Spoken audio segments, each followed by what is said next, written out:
ইরানের পররাষ্ট্রমন্ত্রী Abbas Araghchi এক কড়া বার্তায় জানিয়েছেন, কোনো হুমকি বা চাপের মুখে ইরান তাদের পরমাণু কর্মসূচি থেকে পিছিয়ে আসবে না।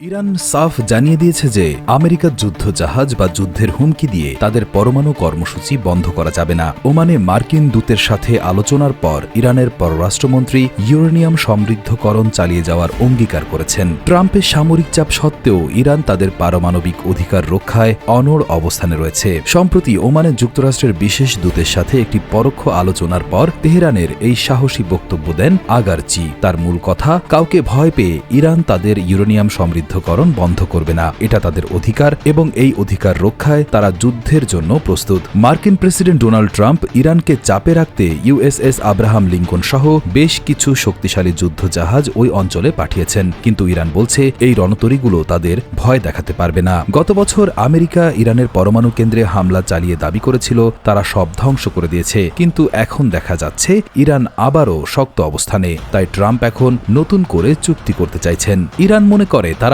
অনেক কষ্ট করে এবং অনেক ত্যাগ স্বীকার করে এই প্রযুক্তি অর্জন করেছে, তাই বিদেশি শক্তির চাপে তারা নিজেদের কাজ থামিয়ে দেবে না।